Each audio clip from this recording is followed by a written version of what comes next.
Hi, I just want to take a minute to plug in my recommendations for a political reading list, as it concerns, of course, uh, the politics of Trotskyism and the critique of the politics of Trotskyism too, because nothing is above criticism. You know, Trotskyism is not Trotskyism, and dissident Marxism are not above criticism. So if you read Trotskyist material, you also should read um, the counterpoint, right? So that you can be fully informed as to as to the perspective and then the opposing perspective. So it's very important to look at both. Um, let's see. Of course, I've said this before somewhere. Um, the main the main and grounding text of the Trotskyist perspective is The Revolution Betrayed, which Leon Trotsky wrote in the 1930s somewhere. Um, yeah, and that book pretty much goes, it explains point by point Leon Trotsky's critique of Stalin's Russia, right? So it's a very, very important book. Yeah, yeah. So, um, yeah, uh, yeah, yeah. The Revolution Betrayed. I've read it twice. It's really, really good. Uh, so definitely, um,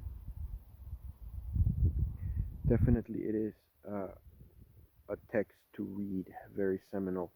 The second book I would recommend, of course, is it's not a book; it's a pamphlet. It is called Fascism: What is it and how to fight it? And it describes Leon Trotsky's perspective on the nature of fascism, where fascism came from, and how you can um, how you can fight it, right? So if you're interested in fighting Nazism and stuff, then you read Leon Trotsky's classic pamphlet, Fascism: What is it and how to fight it. The third book that I recommended, of course, is, and this is a book that is kind of obscure. Many Trotskyists haven't really read it or don't really pay much attention to it, but I think it's very important. It's called The Stalin School of Falsification. Very, very important book to read, because then that tells you exactly the techniques that the Stalin regime used to, like, you know um, I don't know, manipulate reality or whatever.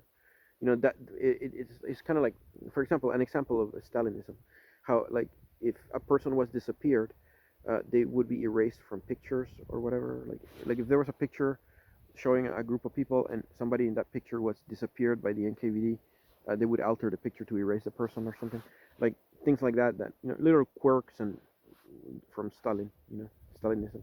So, anyways, um, and of course, um, yeah, you have to read, of course, Orwell's 1984, George Orwell's 1984, and if you can read Animal Farm too. Animal Farm is more of a funny way. It's more of like a comic. I think, oh, not comic. I mean, Animal Farm is not comic, but it's yeah, yeah, it's more of a yeah, I don't know. It's a fun book. It's a fun book to read, Animal Farm. But really, the serious critique of Stalinism is, of course, in 1984. So you want to read those two books if you can. Primarily 1984, but if you have time, read Animal Farm too. And of course, very important, Aleksandr Solzhenitsyn, Gulag Archipelago. Very important book to read. In fact, the second time I read The Revolution Betrayed by Trotsky, I read Gulag Archipelago right after it. So if you read Revolution Betrayed and then switch over to Gulag Archipelago, you get the picture. You get the picture. Um, then you get the mindset of dissident Marxism and Trotskyism and whatever. And like I've said before, Leon Trotsky was not the only dissident Marxist. He was just the most prominent. There was also Andres Nin, who was the leader of the, for a while, he was the leader of the Partido Obrero de Unificación Marxista, uh, Workers' Party of Marxist Unification during the Spanish Revolution in the Republic. But he was more an exponent of something called left communism, which is there's two schools of dissident Marxism, right? Trotskyism and left communism. So Andreas Nin and Leon Trotsky.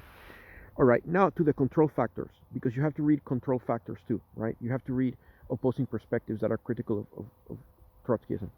And in the Sveriges Kommunistiska Partiet bookstore online, they have a very good book written by Mikhail Basmanov called The Modern Character of Trotskyism, I think.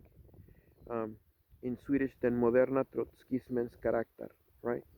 And yeah, and this guy was a professor of history, so in the Soviet Union or whatever, specialized himself in the international communist and workers movement and the ideological problem.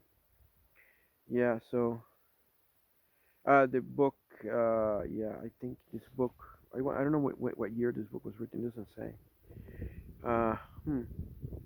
Let's see. Yeah, I think it's from the 70s, but I'm not sure. So it was written under the Brezhnev era. It doesn't say here, but my guess is that this guy worked for the Marx Institute or something, the official think tank of the Communist Party, CPSU, where they generated the official Marxist-Leninist theory. I don't know if he worked for them. I think it was called the Karl Marx Institute or something like that, where the CPSU churned out the theory, right, of Marxist-Leninism, the official theory. They had a think tank that did that. So maybe this guy worked there. I don't know. I don't know if this book comes from there, but anyways, it's called Den moderna Trotskismens karaktär. It's in Swedish. The version they sell in the Sveriges Kommunistiska Partiet bookstore is in Swedish, but in the little monograph it says that this book has been translated into English, German, French, Spanish, Portuguese, and Turkish. So yeah, yeah, and it says yes that this book debunks the Trotskyist theories and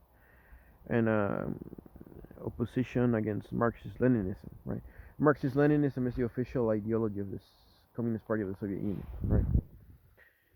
Anyways, that's one control factor. The other control factor I recommend is a book by a comrade named Marta Harnecker, and she was a Chilean Marxist, and she was an advisor to both Salvador Allende and Hugo Chavez, and she wrote a book called Cuba, Dictatorship or Democracy, Cuba, Dictadura o Democracia. Now, that book argues that Cuba is a revolutionary democracy, and it's an analysis specifically counterposed to the Trotskyist analysis of Cuba, which is that Cuba is a deformed worker state. And so, and of course, the political program that flows from the idea that Cuba is a, what do you call, bureaucratically deformed worker state, is that, there should be a political revolution against the bureaucracy to remove the bureaucracy, which is considered to be a parasitical caste, and remove them and replace them with a workers' government, right? Marta Harnecker disagrees with all that. She says that's not necessary at all. Cuba is a revolutionary democracy, and in that book, she makes the case. She debunks arguments that Cuba is not a democracy. So it's very interesting. So you're gonna read those books at Control Factor. Remember, Den moderna Trotskismens karaktär by Mikhail Basmanov, if you can find an English version, and Cuba, Dictatorship of Democracy by Marta Harnecker. Those are the two control factors I recommend. I'm sure there are others, but those are the ones that I can come up with. So anyways, that's it for the political reading list. Bye.